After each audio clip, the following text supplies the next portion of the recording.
asking us about the concentration in relation to the number of moles of a substance present in a certain volume is complicated by our measurement of volume.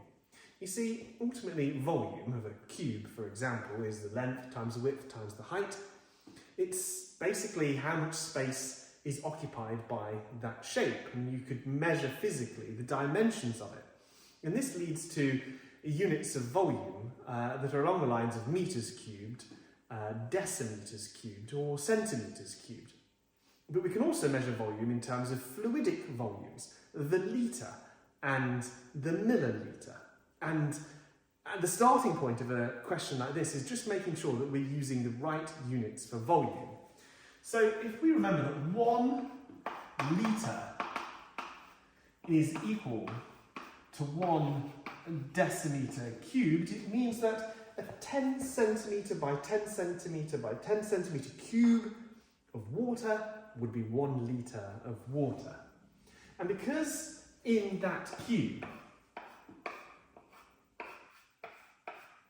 it was 10 across by 10 high, that creates a face of 100, and there are 10 of those going back. That means there are 1,000.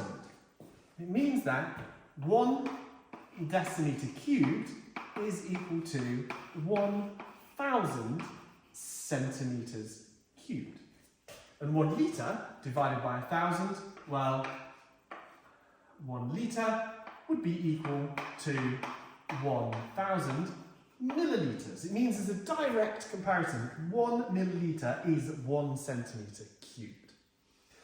Now, the question here has given the volume in 150 millilitres, but the concentration is given in the form of moles per decimetre cubed. So we're going to have to do a transfer here. So 150 millilitres. Let's figure out what that is. 150 millilitres represents 150 centimetres cubed. So what fraction of 1 decimetre cubed is 150 centimetres cubed? Well, if 1,000 of them will make 1, 150, well, 150 divided by 1,000 tells us that this represents 0.150 decimeters cubed. Now that's an important number. That's our volume in the format that we need to put it into this formula. So what is the formula we're going to use? Let's switch pens and go purple. Well, to start with, the number of moles is going to be equal to the concentration times the volume. Now I'm going to write it out in that format. You can see that this is the moles per decimeter cubed. You can see that if I had the number of moles and divided it by the volume, I would get the concentration. But why write it out like that when this seems counterintuitive? It just makes this easier to rearrange without having to use a formula triangle. And it's best to try to remember all of the formula in this format for that reason. When we do the substitution step now, you can see that I'm trying to find how many moles of substance are present. So I don't actually need to rearrange this, it's in the right format. So N is equal to the concentration in moles per decimeter cubed. There's 0.5 moles in every single decimeter, but I don't have a whole decimeter. I have only 0.15 decimeters. And so how many in there? Well, it's going to be 0.075. The number of moles of my substance is just 0.075 moles.